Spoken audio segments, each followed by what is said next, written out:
going on, everybody? Welcome back to the garage, and we are live from the garage. We're going to give people kind of a minute here to show up, join us here in the garage, say what's up.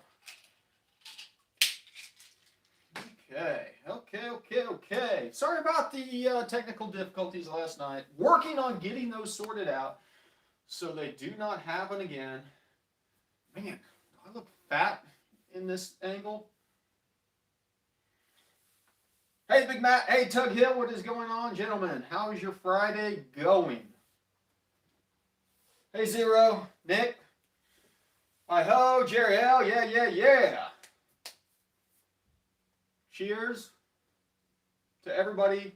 It is a Friday. As I was saying, I apologize for the technical difficulties last night. Frustrating to say the least to have it literally shut down. Big Mass Motors, the machine shop getting built. Hey, Donnie, welcome to the channel. This is just kind of a live impromptu stream from the garage. As I said last night, it literally crashed. Then I woke up today and realized that it still thought I was streaming, and so it said that I'd been streaming for 13 and a half hours. Then once I ended it, it cut it down to 18 minutes. So hopefully, I won't say that it won't happen again because it probably will happen again, knowing my luck. J&J won the shirt. Hey, Jake. Good to see you. Michael, what's going on? You see, we've got stuff everywhere. I don't know if anybody, I haven't really talked this much about this, so let's scan over here. Got the old bracket out of the Super-Auto, along with the blower. The new bracket to give you an idea. Here's the new bracket versus the old bracket. Yeah, big difference. This thing is the biggest pain in the butt to get off. This one should not be that big of an ordeal. It's pretty straightforward from the looks of it. That'll be going on this weekend, most likely. Then, hold on a second here.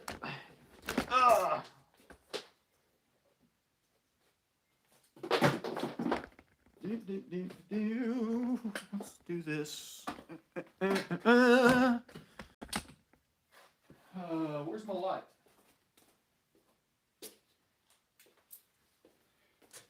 Good news! So, I got up underneath here and I cut some of the insulation out. The insulation's about a half inch thick in there. With cutting the insulation out, we've got clearance for the Holley high ram. I've got some of the fuel fittings in, not everything that I need. The rest will be in next week so we can button up the fuel system or the auxiliary fuel system. Over here in the corner, I don't know if you can really tell, but underneath the fuse box, the micro squirt is mounted, and then the loom runs up over here. This is the micro squirt loom. Here are our leads for the two injector banks, and then our MAF extension harness. So this will run up to the factory plug up underneath, and then this will go into the back of the high ram. That'll all be mounted up underneath there. Fun stuff. So we got a lot going on. We'll be doing the damper this weekend with the new pulley. I've got to do the reservoir replacement or the expansion tank replacement. So I've got a little Moroso unit that's going to go in here because we've got the blower sits over further. Actually, we get in the way here, so we'll move all this stuff out of the way. It'll be tucked up kind of over here, give us more room in this area right here. So yeah, it's going to be awesome. It's going to be sweet. Then, of course, we've got the blower for Project Country Club and my lid that I started working on. Yeah, Chevy for life. You didn't miss much last night. Hey, David. There you go, Brandon.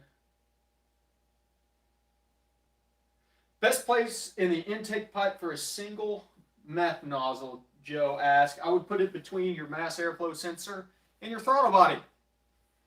That's the best place. I got company coming over here in probably about 45 minutes, so we're going to have a little bit shorter of a stream. There we go. If you're a patron and you have not gone over to the Patreon and signed up for the wideband drawing, do that now. Hey, Super Slow, do that now. Go over to the Patreon, sign up for it. I will do the drawing tomorrow, so you've got one more day to get signed up. Oh, awesome. Thunder Valley's opened up again. You know, I thought I saw somebody post on Instagram that they were going to Thunder Valley. So, just in time to race headlong into the sun. Worst layout ever. Phil, any other tuning I can do while I'm waiting for HP tuners to respond to my problem? Not really, brother. I mean, I'm sorry. That's the worst. I try another. Do you have another laptop sitting around that you could try, Phil? Put my first tune in last night, although it was trans tune. Put it in this morning because the truck to die when gear throttle applied. Any thoughts? Jerry, I need more details on your mods. Chevy for life. My car mysteriously cleared up on its own. That's worrisome because that means it'll probably come back on its own. I've been working on my buddy's LS1. He cracked a set of heads from Texas Speed. That's not the first time I've heard of Texas Speed LS1 heads cracking, to be honest with you.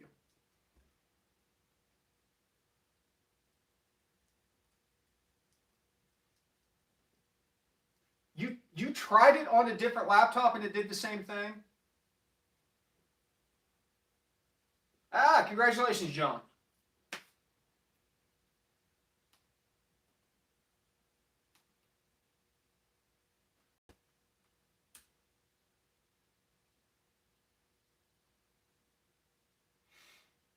Yeah, I had a buddy that ran Texas Speed heads on his C5, and he had nothing but issues. Oh, yeah, try it on a different laptop, man. Because I bet it'll work on a different laptop, because your setup is just spot on for mine. 5.3 in a Jeep TJ goes on like cruise control when it starts, seeing any miles per hour stop, and it goes away. Thoughts? Tom, maybe too much timing down on the bottom end.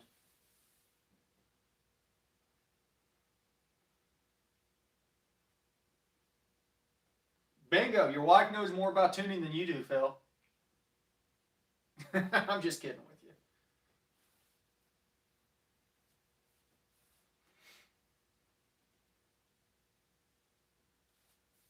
Have you tried pulling the PCV hoses off yet, Chevy? I don't think, well, Red X-Ray, I don't know. Report back.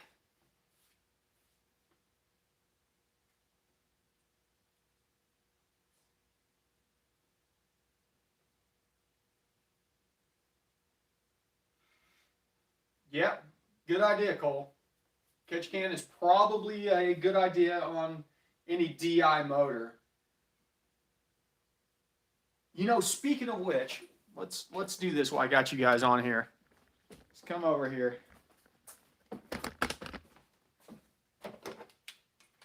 Let's take a look, see if we can get an idea.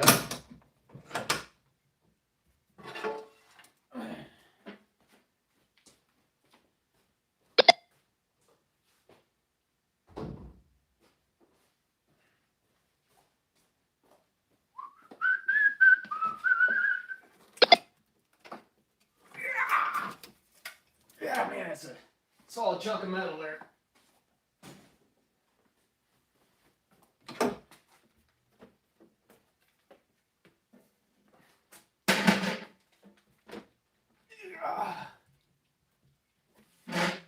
Okay. Not bad, not bad. Okay. I've been running methanol injection on this setup for a while. Okay, bear with me here. Let's do this.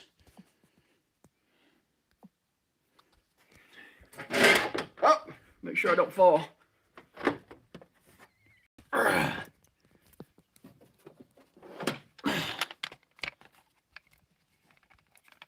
See, the best way to light up these valves is well, this sucks. Why is that not working better? There we go.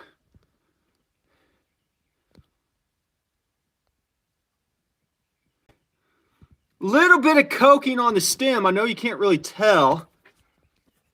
Let's try a different one. There we go. There's the valve.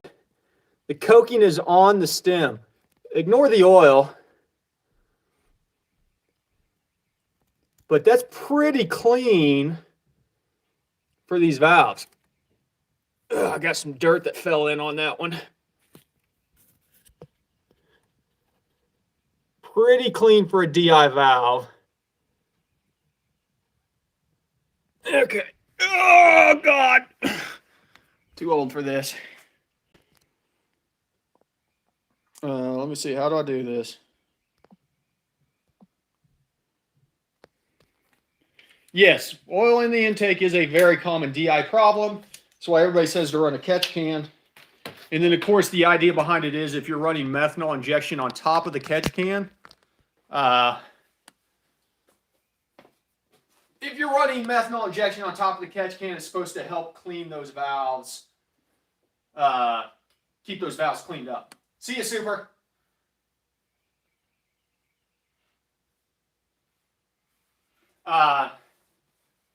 And on top of it, I may have sucked in some extra oil during the compound turbo setup because I had some leaking seals on the turbo that ended up getting pushed in there. So there's probably more oil on there that you would normally see. I would have liked to have seen it without that situation going through there because it's not been driven much since then.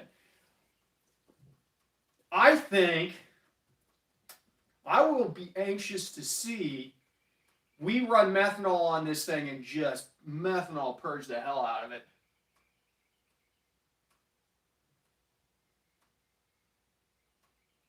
Yeah, Chevy for life. I'll do that. Let me throw it back on here real quick.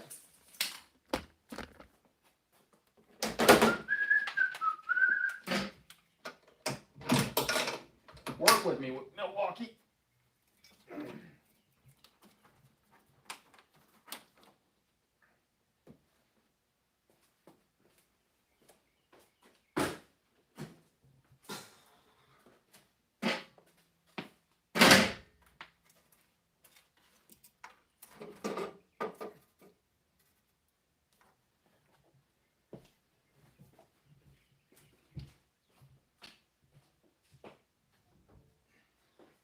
I did have to do some grinding on the inlet for the throttle body. This is the 92 or whatever it is. The drive-by wire did not fit on there. And of course this truck, I gotta see if I can get this thing over to it. I'm probably gonna have to extend it. If I extend it, I may end up flipping it over like the car because the car attaches on this side. I wonder if I can just get an extension. I like to run extensions when I can do extensions.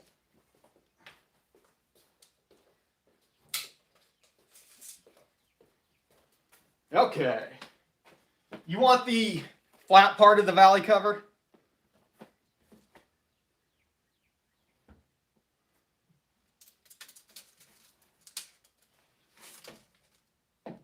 You're going to be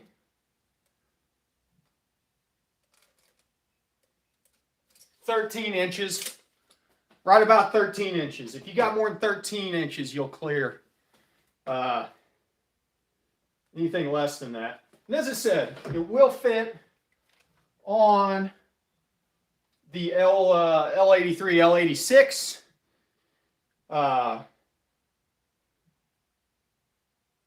You just have to trim the insulation. The insulation is about 1/2 inch thick fiberglass insulation. Once I cleared that, I've got, more than 1/4 inch of clearance everywhere around there. What RPM are you going to be running this to with that intake? Just probably 6,500. You know, it's less about the RPM range for the intake and more about the fact that we are pushing a metric ton of air in with an F1A, and then we're adding fuel.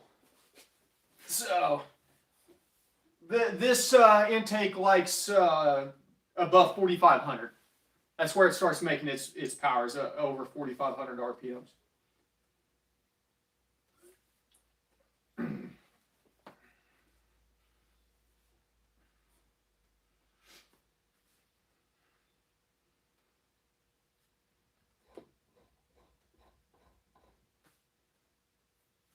Look at my beautiful work here. I hand bent all of this. One piece from here all the way to here.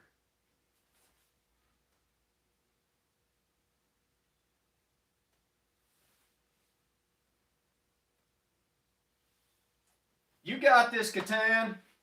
You'll have no issues, man. Watch the videos. Check the playlist out. Plenty of information out there. Oh yeah, we also have a MAC valve going in here soon for the bypass valve. That's going to be some cool stuff. Yes, you have to take the evap solenoid off.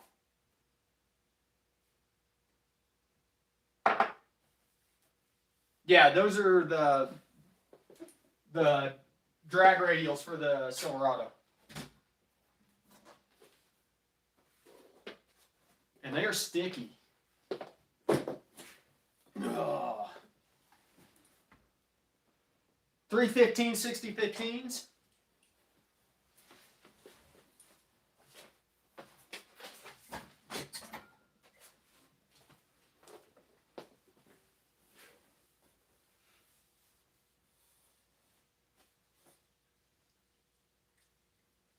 What do you mean reread that? I had to take the evap solenoid off of the factory intake to fit in my S10. Yes. There is nowhere to put the evap solenoid. Catan, you don't need the 2-bar patch until you go supercharged.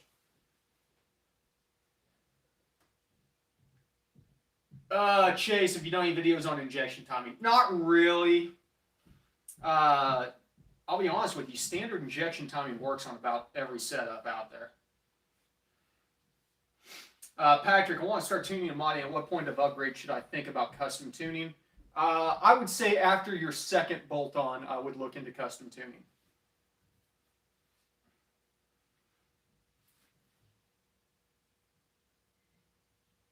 Why won't it fit, Chevy? Yeah, 15 by 10s, Cole.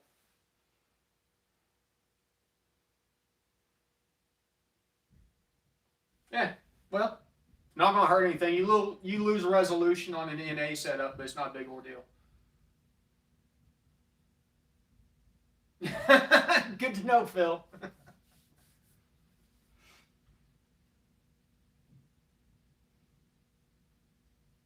Hey, man, I'm all about tuning stock. Now, I'm not saying that you need to tune. How do tuners tune your vehicle without a wideband? Not very well.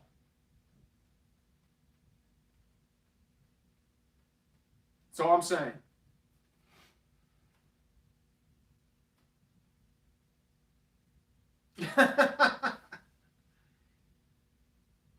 Good to hear it, Danny.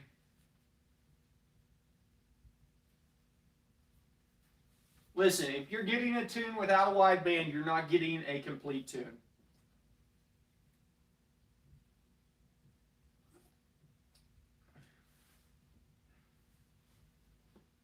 Oh, the factory intake wouldn't fit under the hood with it. Interesting. Yeah. Then this will definitely, get yourself a cutoff wheel and go to town.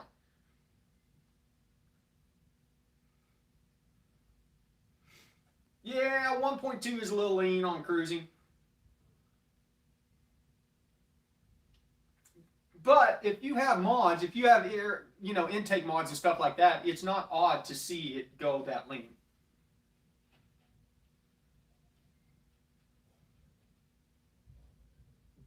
Correct. You just step up to a fiberglass cowl hood. I'm a little bit disappointed that this thing fits underneath the factory hood. Now, I shoot for straight one.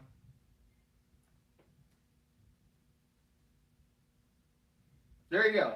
Heads cam intake bolt-ons definitely needs a tune. No doubt.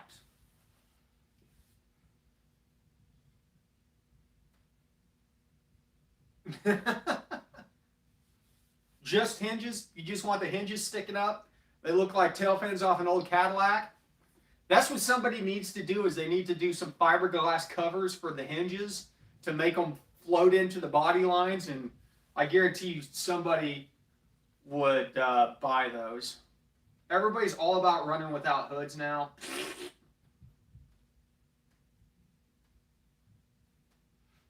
Gen 3V E-Table EQ error is getting dialed in, except near idle seems overly lean. 1.36 is startup. That is super lean for startup. At startup, you should be around 0.75 to 0.85 because you want startup enrichment. Yeah, John, just shoot it to me in email.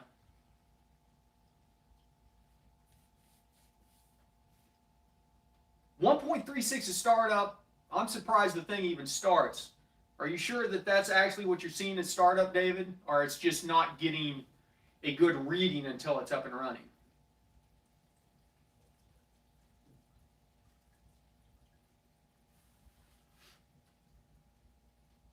Do you guys want me to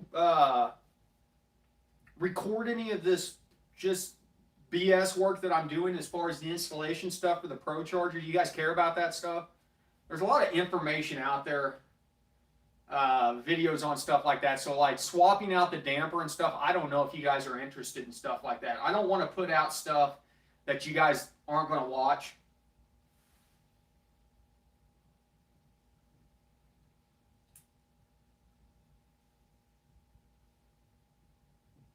You can mess with the power enrichment. The power enrichment Catan is overly rich from the factory. Hogue, how much would a factory tune adjust itself with basic mods and would stay programmed? Okay, so as long as your intake tract sizing does not change for your mass airflow sensor, the mass airflow sensor will adjust for any airflow changes automatically. So if you are breathing more air as far as that goes, that part of it should work. Now the speed density may not work as well. You may need to make adjustments on speed density because your volumetric efficiency at manifold pressure versus RPM changes. But mass airflow doesn't care so much about that stuff until you change your ducting size. Then mass airflow gets a little bit out of whack. Or if you exceed mass airflow readings, there's mass airflow is a lot more resilient whenever it comes to mods.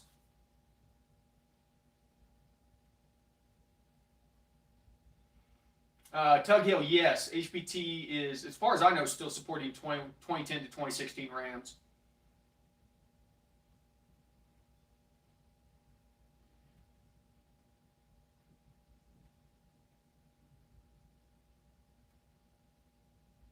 Thank you, Michael.